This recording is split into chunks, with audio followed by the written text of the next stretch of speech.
शुभागमन शुभागमन हुआ गुरु का शुभागमन। सुस्वागतम सुस्वागतम भक्त कहे गुरु सुस्वागतम। बड़े भाग्य से बड़े पुण्य से मिला गुरु का चातुर्मास। बड़े भाग्य से बड़े पुण्य से मिला गुरु का चातुर्मास। वर्षा योग में धर्म की वर्षा रचेगी एक स्वर्णिम इतिहास। प्रज्वालयामि।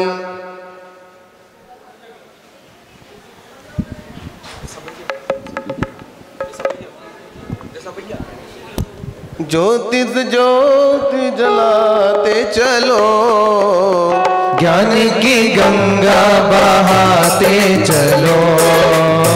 ज्योति से ज्योति जलाओ, ज्ञान की गंगा बहाते चलो। गंगा बहाते चलो। इस प्रकार से ज्ञान ज्योति प्रज्वलित की गई और विमल चंद जी गोदा परिवार आई भक्तों पर तेरा दरबार सुहाना लगता है। ये तेरा दरबार सुहाना लगता है। भक्तों का तो दिल दीवाना लगता है। ज्यादा मत देखो नजर लग जाएगी हो, ज्यादा मत देखो नजर लग जाएगी, दोबारा आएगी। ये तेरा दरबार सुहाना लगता है। रोको भेंट दो जिनवाणी जग मैया, जन्म दुख भेंट जन्म दुख भेंट गो दुख भेंट गो जिनवाणी जग मैया, जन्म दुख भेंट गो जिनवाणी जग मैया, जन्म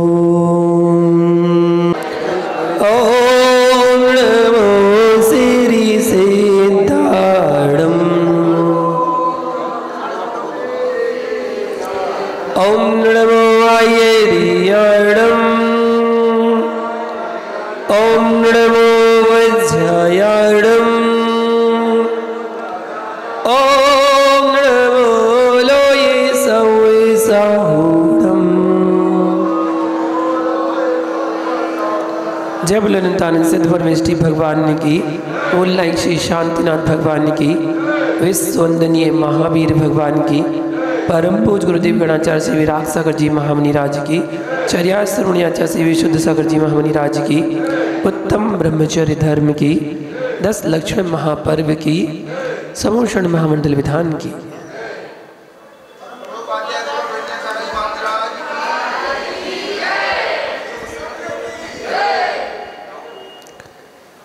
महानुभाव 10 लक्षण पर्व का आज अंतिम दिन, अनंत चतुर्दशी का पावन पर्व, साथ ही भगवान वासुपूज्य का मोक्ष कल्याणक दिवस, और साथ ही उन धर्मों में सर्वश्रेष्ठ धर्म ब्रह्मचर्य धर्म, जो सभी धर्मों का सार है, आज वह दिन है। मोक्ष मेल का अंतिम सोपान है उत्तम ब्रह्मचर्य। ब्रह्म का अर्थ है आत्मा। आत्मा में रमण करना, इसका नाम है ब्रह्मचर्य। जहां आत्मा में रमण हो जाए वह कहलाता है ब्रह्मचर्य। एक व्यक्ति ने मुझसे पूछा कि आपने अपनी युवा अवस्था में संन्यास क्यों ले लिया, आपने भोग भोगे ही नहीं। तो आपको कैसे कह सकते हैं कि भोग बुरे होते हैं? जब आपने किसी चीज का सेवन ही नहीं किया तो आप उसको कैसे अच्छा बुरा कह सकते हैं? जब भोग को भोगे ही नहीं तो आपने कैसे कह दिया कि भोग बुरे होते हैं इसलिए छोड़ दिया? मैंने कहा भैया तुमने कभी जहर को पिया है? जहर को पिया? मैं बोला नहीं पिया। मैंने कहा क्यों नहीं पिया? मैं बोला जहर पीऊंगा तो मर जाऊंगा। मैंने कहा तुम्हें कैसे पता कि मैं जहर पीने से मरण को प्राप्त हो जाते हैं, मर जाते हैं? तुम्हें कैसे पता?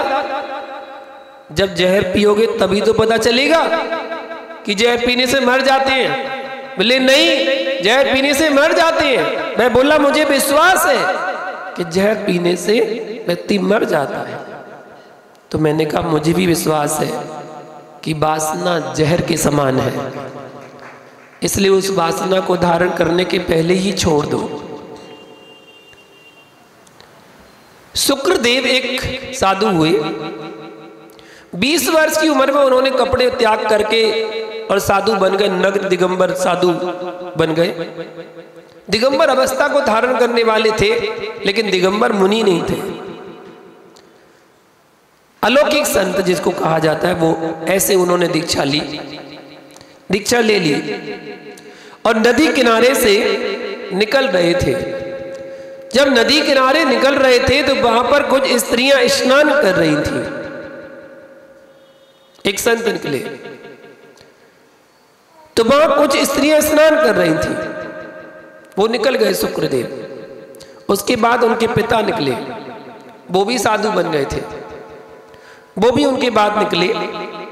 तो जैसे वो निकले तो स्त्रियों ने अपने वस्त्रों से अपने आप को ढक लिया। पिता ने देखा तो पिता क्रोधित होकर पूछते हैं उन लोगों से कि जब मेरा पुत्र निकला तब तो तुमने वस्त्रों को नहीं ढका और जब मैं निकला तो तुमने वस्त्रों को क्यों ढक लिया? कारण क्या है? कारण क्या है जो मेरे आने पर आपने अपने वस्त्रों को ढका? तो उन स्त्रियों ने कहा कि आपकी निगाहों ने हमारे कपड़े संभलवा दिए, आपकी निगाहों ने हमारे कपड़े संभलवा दिए, आपकी नियत हमारे तन पर वस्त्र डालने को मजबूर कर रही थी, इसलिए वो वस्त्र डालने पड़ गए। पता, ब्रह्मचर्य का मतलब अपनी निगाहें और अपनी नियत को संभाल कर रखने से है। जो अपनी निगाहें अपनी नियत को संभाल कर रखता है वही उत्तम ब्रह्मचर्य व्रत का धारी होता है। जो निर्विकार छोटे से नग्न बच्चे को देखकर मां के अंदर पैदा होता है तथा मां की गोदी में लेटे हुए उस बच्चे के भीतर पैदा होता है, बस ऐसा ही कुछ भाव एक दिगंबर सन्यासी और समाज के बीच में पैदा होता है। मां बच्चे जैसा निर्विकार भाव। इसलिए भरी समाज के बीच में एक साधु दिगंबर मुद्रा में आ जाता है, निकल जाता है। न साधु के मन में विकार आता है, न समाज के मन में विकार आता है। समाज भी सब सामने आ जाए और वो मुनिराज को देखे तो मुनिराज को देखकर अपने पुत्र जैसा प्रेम झलक जाए, जैसे पुत्र को देखकर झलकता है। मां बचपन में बच्चे के वस्त्र उतारती है, वस्त्र उतार के उसको नहलाती है। बच्चा भी मां के सामने वस्त्र तुरंत उतारकर कपड़े बदलने को तैयार हो जाता है, स्नान करने को तैयार हो जाता है, क्योंकि वो निर्विकारी होता है, उसके अंदर कोई विकार नहीं होता है। ठीक उसी प्रकार उस बच्चे की समान ही दिगंबर मुनिराज होते हैं, निर्विकारी होते हैं। इसलिए दिगंबर मुनिराज का एक नाम और है, यथाजात नाम है उनका, यथाजात। यथाजात का मतलब जैसे उन्होंने बचपन में मां की कोख से जन्म लिया था, जैसे उस समय थे वैसे ही वो अब भी है। यथाजात यथाजात स्वरूपो हम, यथाजात उनका स्वरूप है। जब एक व्यक्ति ने प्रश्न किया कि आप नग्न जाते हैं, स्त्रियों के बीच में जाते हैं, तो स्त्रियों के बीच से जब जाना होता है तो आपको दुर्भाव पैदा नहीं होता? आपके मन में दुर्भाव नहीं आता? महानुभाव, एक सन्यासी और बच्चे में बस इतना ही अंतर है कि बच्चे में विकार अभी पैदा नहीं हुए हैं और सन्यासी उन विकारों को पैदा होने नहीं देता है। बस इतना अंतर है और बच्चे और सन्यासी में कि सन्यासी उन विकारों को पैदा होने ही नहीं देता है, वो सन्यासी कहलाता है। महानुभाव, बहुत सारे दृष्टांत भरे पड़े हैं शास्त्रों में। बरसात का मौसम था, जैसा अभी चल रहा है। 10 लक्षण पर्व में बारिश ना हो ऐसा होता ही नहीं है। क्यों?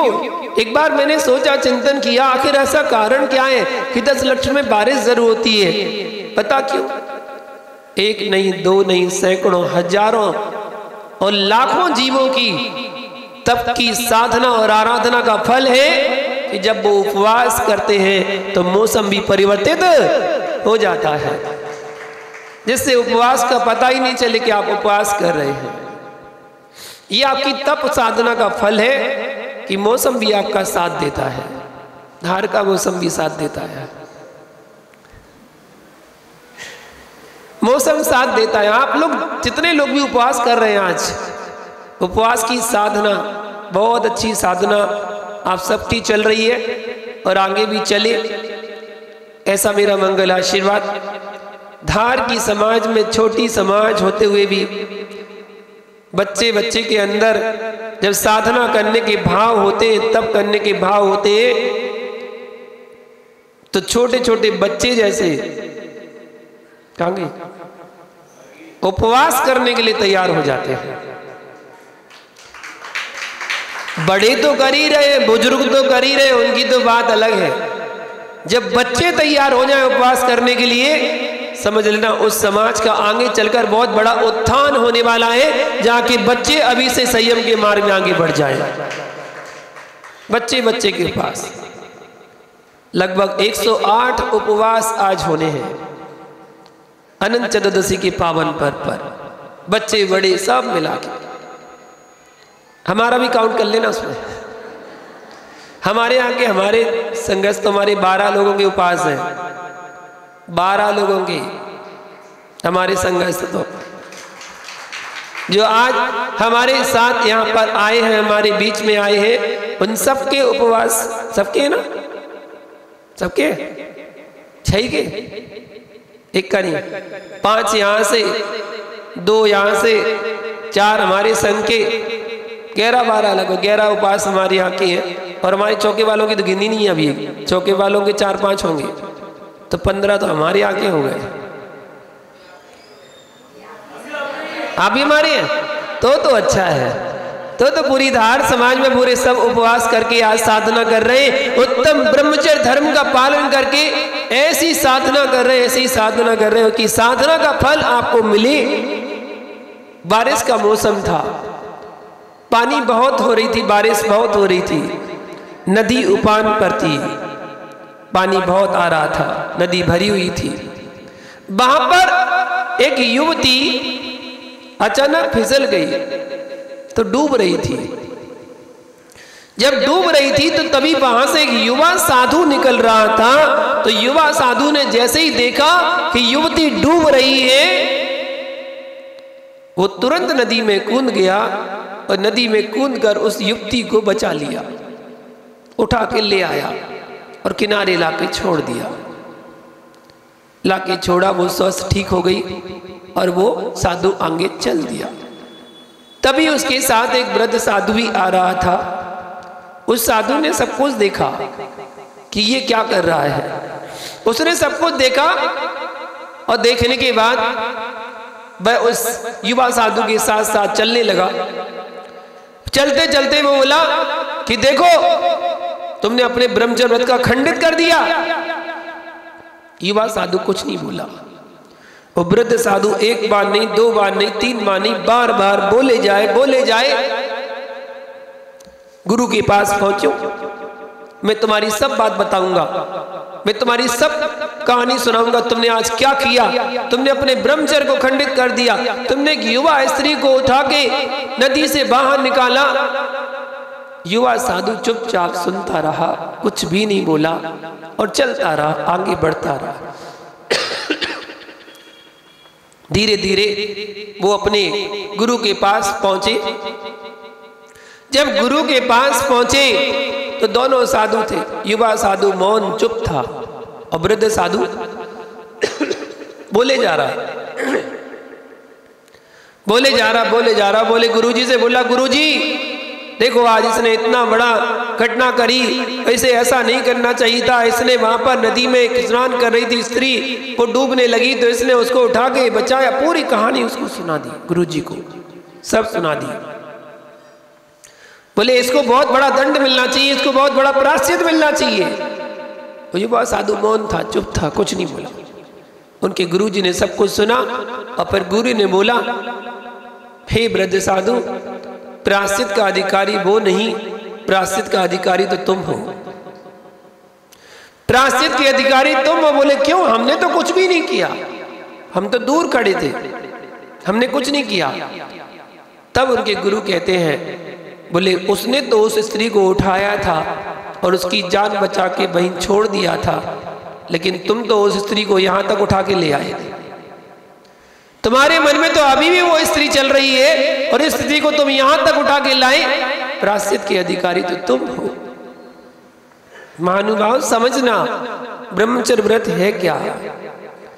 ब्रह्मचर्य का अर्थ मात्र मैथुन क्रिया का त्याग नहीं है। ब्रह्मचर्य का घात तो पांचों इंद्रियों से हुआ करता है, पांचों इंद्रियों से। आत्मरमण, आत्मलीनता, आत्मचर्या में जीना ही ब्रह्मचर्य धर्म कहलाता है। जब मनुष्य नाभि से ऊपर ज्ञान को सदुपयोग में लाता है तो वह ज्ञान साधना बन जाता है और नाभि से नीचे की ऊर्जा उपयोग वासना में तब्दील हो जाती है। ऊर्जा है अपनी, ऊर्जा को जहां सदुपयोग करते हैं तो वो ज्ञान बढ़ाने में सहयोगी बनेगी, और जब दुरुपयोग करते हैं तो वह हमारी पतन का कारण बन जाती है, वासना में परिवर्तित हो जाती है। ब्रह्मचर्य की साधना मुक्ति की युक्ति है। तन से बड़ा मन का ब्रह्मचर्य व्रत पालन करना होता है। तन से तो कोई भी धारण कर ले, लेकिन मन से ब्रह्मचर्य व्रत का धारण करना बहुत जरूरी है। तन से तो कर दूरा दूरा दूरा दूरा, और मन में अगर परिणाम खराब चल रहे, विकार चल रहे हैं, तो क्या तुम्हारा ब्रह्मचर्य व्रत? क्या तुम्हें ब्रह्मचर्य व्रत पालन करने में डर लग रहा है? स्त्रियों से डर लग रहा है कि स्त्री पास में आएंगी तो तुम अपने व्रत को छोड़ दोगे? क्या डर लग रहा है? नहीं, ब्रह्मचर्य व्रत को धारण करने वाला कभी अपने व्रतों से डरता नहीं है। जो बालक वत निर्विकार रहते हैं तथा ब्रह्मचर्य व्रत का पालन करते हैं, उन्हें स्वर्ग के देवता भी आकर प्रणाम करते हैं, नमस्कार करते हैं, जो ऐसे व्रत का पालन करते हैं। महानुभाव, जो केवल अपनी शुद्ध आत्मा में ही, स्वरूप में ही रमण करते हैं, वो कहलाता है ब्रह्मचर्य। क्षण भर के लिए भी जिसकी दृष्टि बाहर नहीं है, ऐसा आचरण, उसका नाम ब्रह्मचर्य कहलाता है। पवित्र पर्वत से नीचे आने में बिल्कुल टाइम नहीं लगता। जब पर्वतारोहण करने वाले पर्वत पर चढ़ते हैं तो एक एक कदम उन्हें कितना संभाल कर रखना पड़ता है। एक एक कदम ऐसे बढ़ाते हैं तब जाके वो चोटी पर चढ़ पाते हैं। उन्हें बहुत कुछ परिश्रम करना पड़ता है। कील लगाना, रस्सी बांधना, फिर आगे बढ़ना, फिर एक कदम आगे, फिर एक कदम आगे, और एक एक कदम करके धीरे धीरे धीरे धीरे पर्वत की चोटी पर पहुंचने का प्रयास करते हैं। एक एक कदम बढ़ाते हैं, तब जाकर वो पर्वत की चोटी पर पहुंच पाते हैं। और एक बात बताइए, पर्वत की चोटी पर पहुंचते पहुंचते जब अंतिम कदम उसको ऊपर रखना हो और उसका पैर फिसल जाए तो नीचे आने के लिए क्या करना पड़ता है? विशेष परिश्रम की आवश्यकता नहीं है, बस जरा सा पांव फिसला और वो पर्वत के नीचे। चढ़ते समय परिश्रम करना पड़ता है, लेकिन नीचे आने में परिश्रम नहीं करना पड़ता है। ब्रह्मचर्य तक पहुंचने के लिए 9 धर्मों को पार करना पड़ता है। उत्तम क्षमा से लेकर ब्रह्मचर्य तक पहुंचने में 10 स्टेज हैं। 9 स्टेज पार करने के बाद 10वीं स्टेज आती है ब्रह्मचर्य की। वहां पहुंचने में टाइम लगता है, लेकिन वहां से गिरने में टाइम नहीं लगता। जिसने ब्रह्मचर्य का पालन कर लिया, उसने धर्मत्व को जान लिया। धर्म भूमि का आरंभ यदि कहीं से है तो ब्रह्म से होता है। संसार की असारता को जानने वाला व्यक्ति उत्तम ब्रह्मचर्य का पालन करके, अपने कर्म की निर्जरा करके, संसार की असारता को जानने वाले व्यक्ति जानकर त्याग देते हैं कि संसार असार है, त्यागने योग्य है, छोड़ने योग्य है। जब इतना जान लेगा तभी वो उसको धारण करेगा, तभी संयम को धारण करेगा, कर्मों की निर्जरा करेगा और निर्जरा करके मोक्ष पथ को प्रशस्त करेगा। शीलम मोक्षस्य कारणम, शीलम मोक्षस्य सोपानम। मोक्ष जाने की सीढ़ी में सबसे पहला धर्म है ब्रह्मचर्य धर्म। इसलिए जब कभी कोई हमारे संयम के मार्ग में आगे बढ़ता है तो सबसे पहले ब्रह्मचर्य व्रत को धारण करता है। ओनली ब्रह्मचर्य व्रत को धारण किया, फिर उसके बाद आगे बढ़ेगा। शुरुआत करता है 1 वर्ष से, कोई 3 वर्ष से, कोई 5 वर्ष से, फिर आगे बढ़ता है तो संयम धार के आजीवन ब्रह्मचर्य व्रत ले लेता है। फिर 1 प्रतिमा लेता है, फिर 2 प्रतिमा, 3 प्रतिमा लेता है, फिर 5 प्रतिमा, आगे बढ़ता बढ़ता और फिर 7 और 9, फिर ऐसे बढ़ के 11 प्रतिमा को धारण करके छुल्लक छुल्ली का पद को धारण कर लेता है। और जब इसमें संयम परिपक्व हो जाता है तब जाके वह मुनि और आर्यिका के महाव्रतों को धारण करके अपने मोक्ष मार्ग को प्रशस्त करता है। महानुभाव, वाल्मीकि रामायण में लिखा हुआ है कि जब वनवास हुआ, राम लक्ष्मण सीता को तो जंगल में गए। जंगल में किसी कारणवश सीता का जब हरण हो गया, रावण लंका ले जा रहा था, तो जो आभूषण सीता पहने हुए थी वो सारे आभूषण को फेंकते जा रही थी, गिराते हुए जा रही थी। उसके बाद जब राम लक्ष्मण उनको ढूंढने के लिए गए तो कहीं जब नहीं मिल रहे थे, तब जाके कहीं उन्होंने देखा कि एक आभूषण मिला, हाथ का कंगन मिला। राम ने लक्ष्मण से पूछा, भाई ये तुम्हारी भाभी का है? बोले मुझे नहीं पता। एक एक आभूषण पूछा, ये तुम्हारी भाभी के? बोले नहीं, मुझे नहीं पता। एक एक आभूषण जो जो उनको मिलते गए उस मार्ग में सारे आभूषण के बारे में पूछा कि ये आभूषण तुम्हारी भाभी के हैं? बोले मुझे नहीं पता। अरे नहीं पता। अंत में जाके जब बिछिया मिले सीता के, बिछिया जानते ना, जैसे ही बिछिया मिले बोले ये तुम्हारी भाभी के? बोले हाँ हाँ ये तो भाभी के हैं। इतने आभूषण दिखाए तब तो तुमने पहचाना नहीं, जब बिछिया को दिखाए तुमने पहचान लिया, कैसे जाना? ना हम जानामी केयूरे नैव जानामी कुंडले नुपुरे तो विजानामी नित्यम पादाभिबंधनात्। लक्ष्मण कहते हैं भैया, ना मैं नुपुर को जानता, ना मैं कुंडल को जानता हूं, ना मैं हार को जानता हूं, ना मैं कंगन को जानता हूं, मैं किसी आभूषण को नहीं जानता। मैं तो भाभी के विछिया नुपुर को जानता हूं, क्योंकि मैं प्रतिदिन उनके चरणों की वंदना करता था, इसलिए मुझे उनके चरणों की वंदना करते समय बिछिया ही दिखती थी। मैं बिछिया को पहचानता और किसी को नहीं जानता। वो रिश्ते थे जहां पर देवर अपनी भाभी को माँ के तुल्य समझता था, इसलिए हमारे यहाँ भाभी को भी भाभी माँ के समान माना जाता है और भाभी माँ कह के संबोधन किया जाता था। ये है ब्रह्मचर्य व्रत। आदि पुराण ग्रंथ में कहा गया है, विषयों से तो विष अच्छा, एक भाव समाप्त करेगा। विषयों से तो विष अच्छा, खाओगे तो एक भाव समाप्त करेगा, और विषयों में फंस गए तो ना जाने कितने भवों तक इस संसार में भ्रमण करना पड़ेगा। सील से रहित व्यक्ति भले ही शास्त्र ज्ञाता हो, वह अनादरणीय है। ऐसा सील प्राकृत ग्रंथ में, प्रावत ग्रंथ में कुंद स्वामी ने कहा है। महानुभाव, उत्तम लोग प्राणों का त्याग कर सकते हैं, परंतु सील की महिमा रखने वाले ब्रह्मचर्य व्रत का त्याग नहीं करते।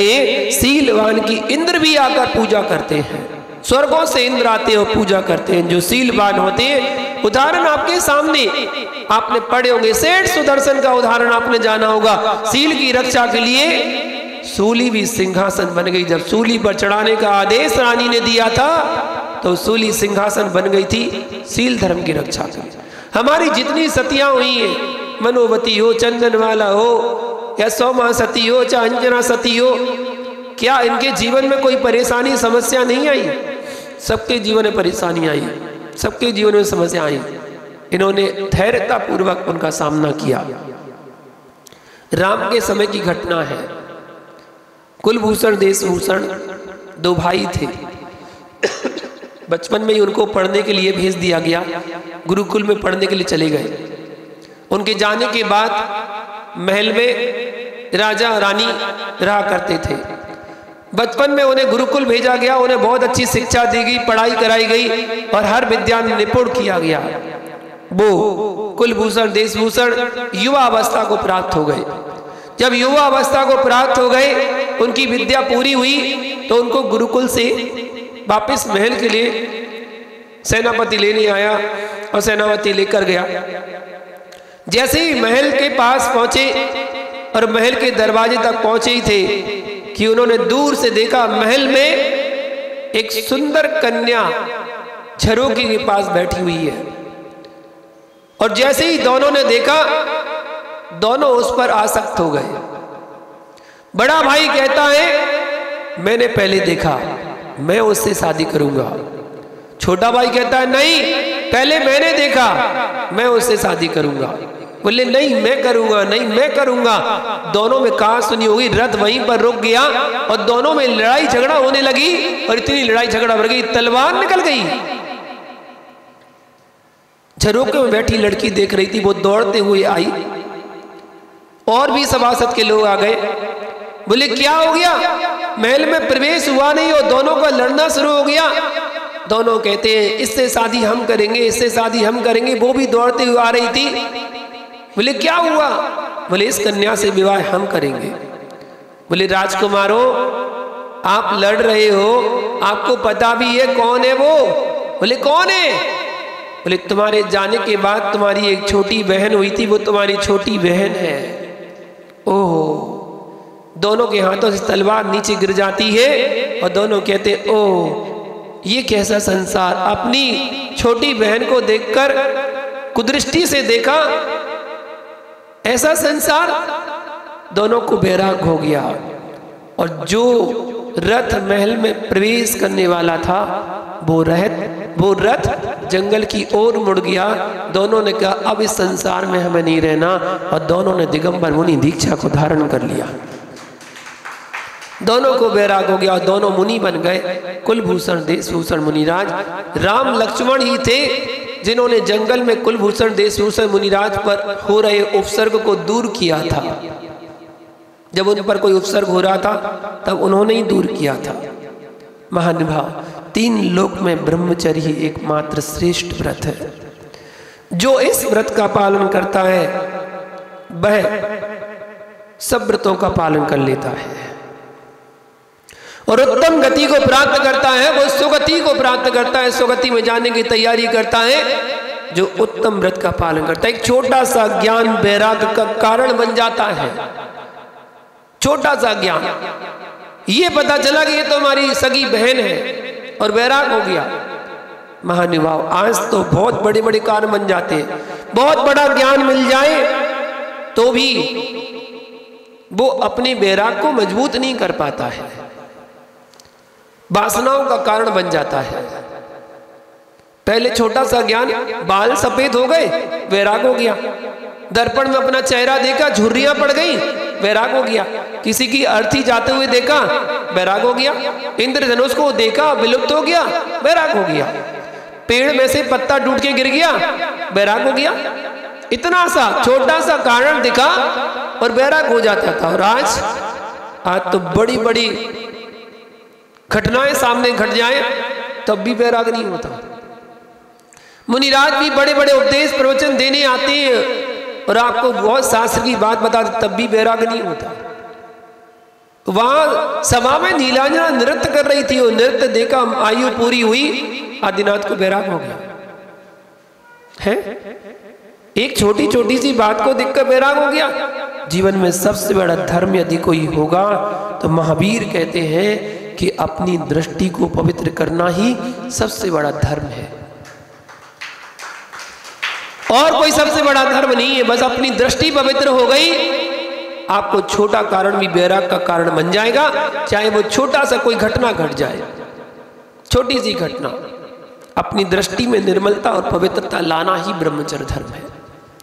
आज हमारी दृष्टि की पवित्रता नहीं है, इसी कारण हम वासना के संसार पर हैं। वासना के बिस्तर पर रहकर कभी जीवन के स्तर तक नहीं पहुंचा जा सकता है। अगर जीवन के स्तर तक पहुंचना है तो वासना के बिस्तर को छोड़ना पड़ेगा। देह का अनुराग नहीं, आत्मा का अनुराग होना चाहिए। देहानुराग और आत्मानुराग में बस इतना ही अंतर है जितना वासना और वात्सल्य में अंतर होता है, उतना ही देहानुराग और आत्मानुराग में अंतर होता है। जहां देहानुराग है वहां वासना है और जहां आत्मानुराग है वहां पर वात्सल्य है। आपको पता है रानी सुदर्शन सेठ के प्रति, रानी का सुदर्शन सेठ के प्रति क्या था? वासना। और सुदर्शन सेठ का रानी के प्रति क्या था? वात्सल्य। यही कारण था कि सेठ सुदर्शन ने कहा कि मैं तो कैसा हूं, कैसा हूं, नपुंसक। सेठ सुदर्शन के साथ वो रति क्रिया करना चाहती थी रानी, क्योंकि सुदर्शन सेठ जैसा सुंदर कोई व्यक्ति नहीं था। रति क्रिया करना चाहती थी। तब सुदर्शन सेठ ने कहा मैं तो नपुंसक हूं, झूठ बोल दिया। और जब रानी को पता चला तब जाके उसने, रानी ने उसको सजा सुनाई थी सूली पर चढ़ाने की, और वो सूली सिंहासन में परिवर्तित हो गई उसके सील धर्म के कारण। सुदर्शन सेठ का रानी के प्रति वात्सल्य था। वात्सल्य के आगे वासना भी हार जाया करती है। जब वात्सल्य सामने आता है तो वासना अपने आप घुटने टेक देती है। सीता के प्रति जो राम का राग था वो आत्मानुराग था, और रावण का सीता के प्रति जो था वो देहानुराग था। दोनों में अंतर समझना, देहानुराग और आत्मानुराग। महावीर तो कहते हैं विवाह भी एक संन्यास है। अभी आप महावीर के जीवन चरित्र को देख रहे थे। महावीर का ही सिद्धांत है। महावीर कहते विवाह भी एक संन्यास है। घर में रहकर भी सन्यासी का जीवन जिया जा सकता है। भरत चक्रवर्ती जैसे, जनक जैसे घर में रहकर भी वैरागी का जीवन जी सकते हैं। महानुभाव, जब गृहस्थ जीवन अपनाया है तो जियो, अच्छे से जियो। अगर आपने नहीं अपनाया होता तो कोई बात नहीं, सन्यास के बैराग के मार्ग में निकल जाते। लेकिन जब अपनाया है, आप गृहस्थ जीवन में आए हैं, उसका अच्छे से धर्म से पालन करिएगा, अच्छा धर्म पालन करिए। श्रावक धर्म भी एक धर्म है, उसका पालन करिएगा। संतान पैदा करना एक श्रावक का, गृहस्थ का कर्तव्य है, धर्म है। जब तक वो संतान पैदा नहीं करेगा तो वंश वृद्धि कैसे होगी, धर्म कैसे आगे चलेगा। महावीर की वाणी झूठी नहीं हो सकती है। महावीर ने कहा कि पंचम काल के अंत तक जैन धर्म रहेगा। महावीर की वाणी झूठी थोड़ी हो सकती। तुम कितना भी चाहो कि महावीर की वाणी को झुटला दे, झुटला नहीं सकते। महावीर ने कहा कि अंत तक धर्म चलेगा तो चलेगा। कौन चलाएगा? आप ही लोग चलाएंगे, आप ही लोग चलाएंगे। आपकी वंश वृद्धि परंपरा बढ़ेगी तभी वो चलेगी। जब आपकी संतान होगी, बच्चे होंगे, तभी जाके धर्म संतान आगे बढ़ेगी। धर्म संतति को बढ़ाने वाले श्रावक ही है। श्रावक भी धर्म है, लेकिन भोग के लिए संतान पैदा करना ये वासना है, और योग के लिए संतान पैदा करना ये साधना कहलाती है। कभी ये भी सोचो कि हम अपनी संतान को पैदा करेंगे तो हम उसको संयम के मार्ग में आगे बढ़ाएंगे। हम संतान पैदा तो कर रहे हैं, लेकिन ये संतान हम साधना के लिए भेजेंगे। हम उसको मुनि आरिका बनाएंगे, ऐसे संस्कार देंगे कि वो आगे चलकर अपने जिन धर्म की पताका को आगे फहराएगा और धर्म को आगे बढ़ाएगा। योग के लिए संतान पैदा करना साधना का प्रतीक है। 4 पुरुषार्थ होते हैं: धर्म, अर्थ, काम, मोक्ष। चारों पुरुषार्थ चलते क्रम से। सबसे पहले धर्म रखा गया है। धर्म, जो व्यक्ति धर्म पुरुषार्थ करता है उसको अर्थ की प्राप्ति होती है। जो व्यक्ति धर्म पुरुषार्थ करता है उसको काम पुरुषार्थ की प्राप्ति होती है, पंच इंद्रिय के विषय भोग मिलते हैं। और जो व्यक्ति धर्म पुरुषार्थ करता है उसको मोक्ष की प्राप्ति भी जरूर होती है। एक धर्म पुरुषार्थ कर कर आप बाकी के पुरुषार्थों को प्राप्त कर सकते हैं। अगर आपको अर्थ, काम, मोक्ष सभी चाहिए तो सबसे पहले धर्म पुरुषार्थ में लग जाना चाहिए। हर काम छोड़कर सबसे पहले धर्म में लग जाओ। जो व्यक्ति धर्म में लगेगा वो निश्चित आगे के पुरुषार्थ को प्राप्त करेगा। याद रखना, काम में पैदा होना, काम में जीना और काम में मर जाना ये तो वासना है, ये वासना होती है। लेकिन काम में पैदा होना और महावीर के लिए जीवन जीना और महावीर हो जाना ये सबसे बड़ी साधना हुआ करती है। अपनी साधना को आगे बढ़ाओ। हम भी महावीर जैसे बनना चाहते हैं, ऐसे मन में विचार आएंगे तभी आप महावीर बनने के लिए आगे बढ़ पाएंगे। कीचड़ में कमल भी पैदा होता है और कीचड़ में गंदगी भी पैदा होती है। कीचड़ में पैदा होना कोई बुरी बात नहीं है। आप भी पैदा हुए, हम भी पैदा हुए, और तो और जितने भी महापुरुष हुए वो सभी कीचड़ में ही तो पैदा हुए।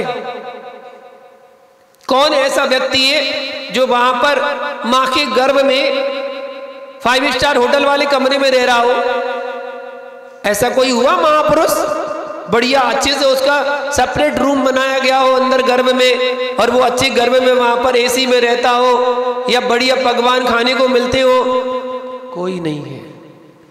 चाहे वो आचार्य श्री विद्यासागर जी मुनिराज हो, चाहे आचार्य विराग सागर जी हो, चाहे विशुद्ध सागर जी हो, और चाहे कोई से भी आचार हो, चाहे आचार्य कुंद स्वामी ही क्यों ना हो, बड़े बड़े आचार्य हुए, बड़े बड़े महापुरुष हुए, सलाका पुरुष हुए, सभी ने तीर्थंकर जैसी दिव्य आत्माओं ने भी मां की कोख में ही जन्म लिया।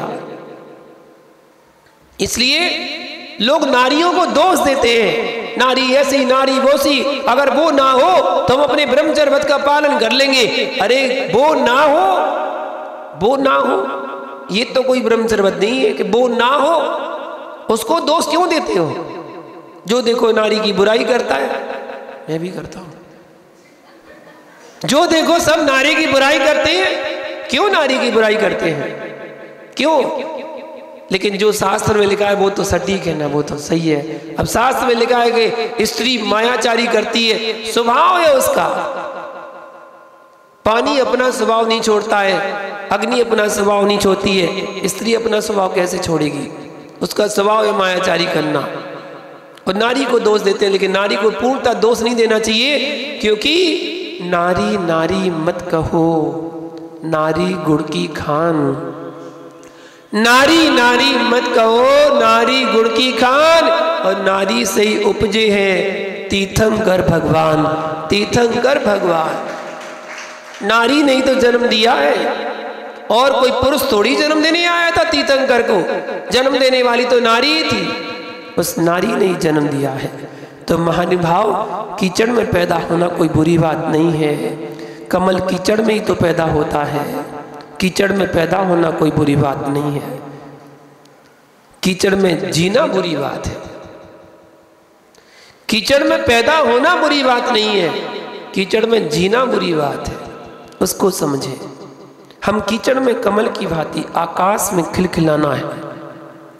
खिलखिलाओ, कीचड़ में कमल की भांति आकाश में खिलखिलाना है। कितना ऊपर रहता है कमल। तालाब में जब कमल होता है तो कमल कितना ऊपर होता है, आकाश में खिलखिलाता है। हमें उस कमल की भांति आकाश में खिलखिलाना है, उस कीड़े की भांति दलदल में कीचड़ में बिलबिलाना नहीं है। कीचड़ में कीड़ा बिलबिलाता है और कीचड़ में कमल खिलखिलाता है। हम संसार में रहे, परिवार में रहे, लेकिन खिलखिलाते हुए जीवन जिए, आनंद के साथ जिए। आज सारा संसार बस काम के चक्कर में लगा हुआ है, दो चीजों में फंसा हुआ है, एक तो भोग और दूसरा भोजन। भोजन छोड़ना इतना आसान नहीं है। कितने लोगों ने भोजन छोड़ दिया, सच्ची में। मैं भोजन की याद नहीं दिला रहा हूं आपको, वरना आप बोलो कि मुनिराज याद मत दिलाओ, बस अभी रुक जाओ, आज मत दिलाओ, कल दिला दियो। मैं आपको भोजन की याद नहीं दिला रहा हूं, मैं आपको इतना बता रहा हूं कितने लोग हैं जो भोजन के चक्कर में, भोग के चक्कर में पड़े हुए। संसार पूरा इसी में फंसा हुआ है, या तो भोग या भोजन। बस भोजन, सुबह दोपहर शाम रात खाना चाहिए, खाना। उस ऐसी जिंदगी में भी, ऐसे माहौल में रहते हुए भी, क्या आप भोजन को त्याग करके साधना कर रहे हैं? कोई अकेला कर रहा है, कोई बेला कर रहा है, कोई तेला कर रहा है। अकेला समझ गए ना, चतुर्दशी करने वाले। आज अनंत चतुर्दशी पर कितने लोगों ने उपवास किए हैं। ऐसे उपवास की साधना आपकी बहुत अच्छी साधना है। भले आपने बेला नहीं कर पाए, तेला नहीं कर पाए, 10 लक्षण नहीं कर पाए, कोई बात नहीं, कम से कम अकेला तो किया, एक उपवास किया, वही अच्छा है। साधना तो की, आज अकेला किया है, कल बेला भी जरूर करेंगे। 65 108 होना चाहिए हर घर में एक उपवास। जैसा हमने कहा ना, अरे गोदा जी, विभंजन सागर जी ने कहा है, बात खाली थोड़ी जाएगी। कितने लोग तो ऐसे हैं जिन्होंने अभी तक आपको बताया भी नहीं कि हमारा उपवास है। जब उपवास हो जाएगा, कल सुबह बताएंगे हमारी पाड़ना है। हाँ, हमारी पाड़ना है। आपको भी ये नहीं पता होगा, कितने लोग तो बेला तेला कर रहे हैं। जब उनके हो जाएंगे तब उसकी बात कहेंगे पाड़ना है, तब पता चलेगा कि अरे पाड़ना है। गोदा जी कह रहे मैं भी उसमें से एक हूं। अब तो बता दिया। चलिए कोई बात नहीं, साधना साधना है, आप कैसे ही साधना करें। बस मैं तो यही बता रहा हूं, पूरा संसार दो के चक्कर में फंसा हुआ है, या तो भोग के चक्कर में फंसा हुआ है या भोजन के चक्कर में फंसा हुआ है। संसार में दो ही तरह के लोग हैं, एक स्त्री से दूर भाग रहे हैं और एक स्त्री के पीछे भाग रहे हैं। दो ही प्रकार के लोग हैं। या तो स्त्री से दूर भाग रहे हैं, दूर आओ, दूर आओ, दूर आओ, दूर आओ, पास मत आना, पास मत आना, दूर आओ, ये तो दूर भाग रहे हैं। और एक उनके पीछे पीछे भाग रहे हैं। मझधार में पड़े, ना इधर के ना उधर के, ना इधर के ना उधर के, एक पीछे भाग रहा और एक दूर भाग रहा। और मैं कहता हूं भैया, आपको ब्रह्मचर्य व्रत का पालन करना है तो ना स्त्री के पीछे भागना, ना स्त्री के पीछे भागना और ना उनसे दूर भागना। उत्तम ब्रह्मचर्य व्रत क्या है?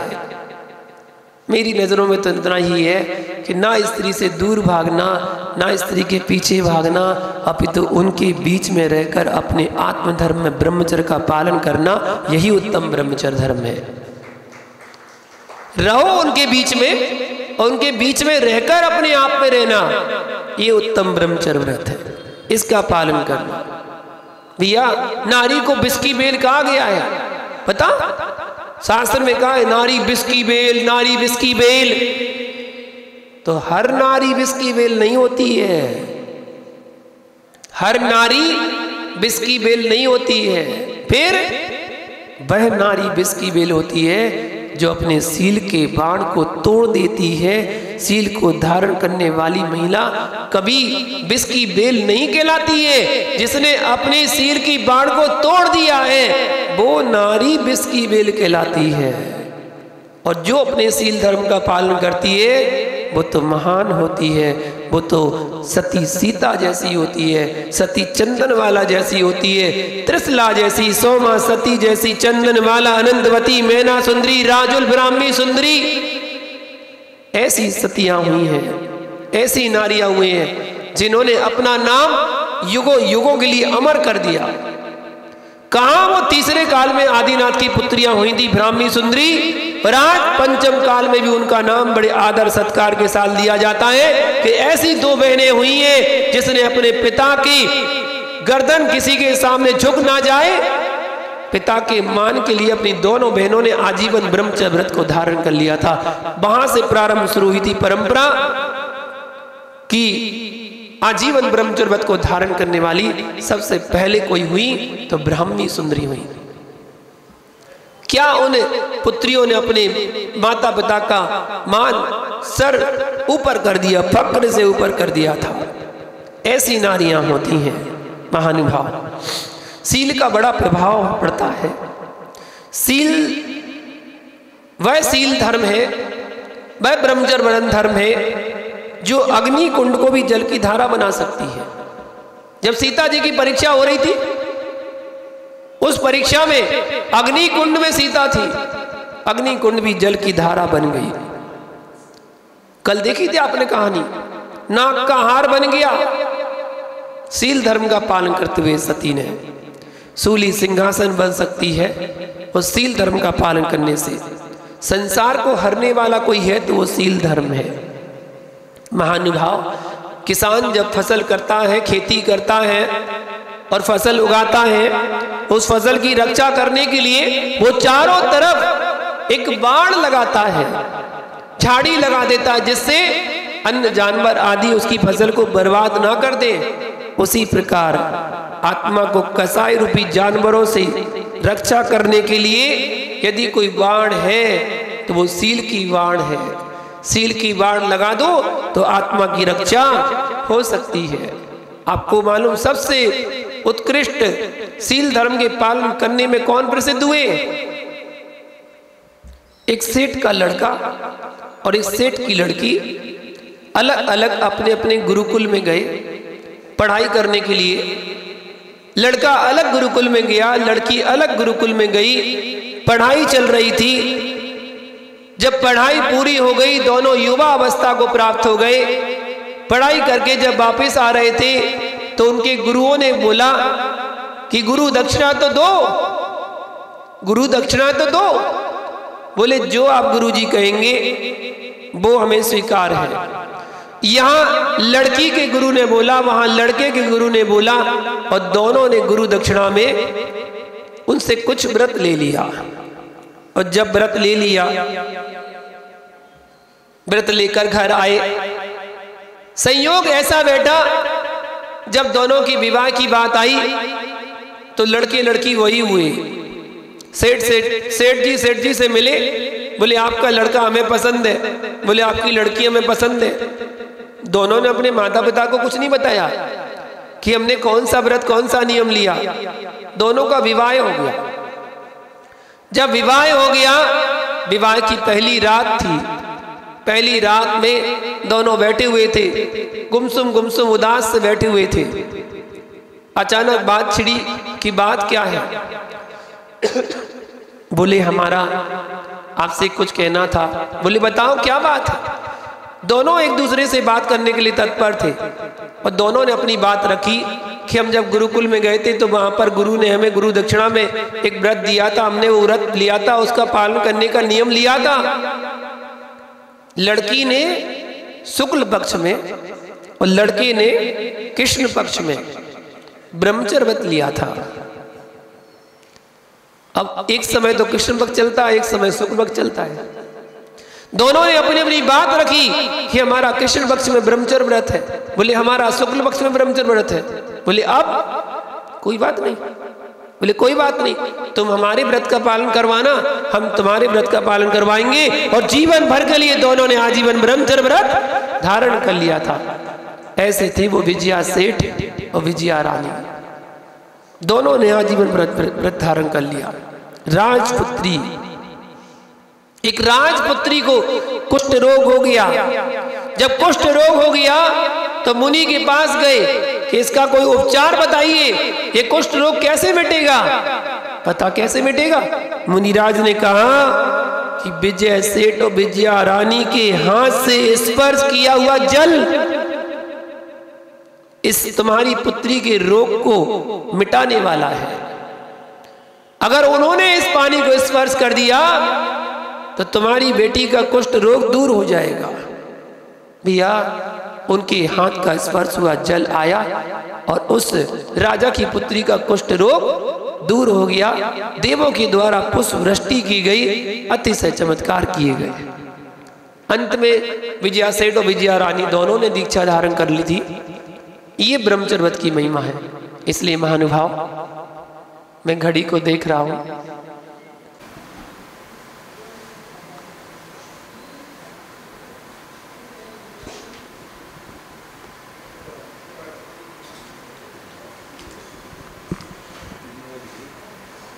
पंद्रह 20 मिनट हम चढ़वा दें। हमारा टाइम हो गया, लेकिन क्या करें। जय बोलो समोषण। पंडित जी 15 मिनट खत्म करना है, लाओ जल्दी। बराबर। चलें पेज नंबर 12 निकालेंगे। बोले अरे चक्र महामंडल विधान की जय। सत्य इंद्रों से पूज जिन, गादि कर्म से हीन, दोष 18 मुक्त हैं, निज स्वभाव में लीन। प्रथम देवो काल में नंत हो, मिष्टि ही आंगे सिद्ध परम पद पाएंगे। वर्तमान 8,98,000 सहस 502 माने। 7 वेद कुल आगम में है, अरहर जिनको पहचाने। कर्मोदय से घिरा हुआ, यदि मन में सुख कहीं ना पाता हो। तन मन के हो दुख भयंकर, आत्म में नहीं साता हो। पाप पुण्य में संक्रम करता, मन वांछित सुख पूर्ण करें। दुष्कर्मों का नाश कराता, सर्व व्याधियां दूर करें। हर चक्र विधान नाम यह श्रवण मां सुखकारी है। भवो भवो के पाप न साता, भविजन को दुखहारी है। जबकि सारे वैभव मिलते इंद्र चक्र बता, अरहत पूजा अरहत ही बन जाते हैं। इस विधान की अपूर्व महिमा शब्दों से ना तौल सके। स्वरूप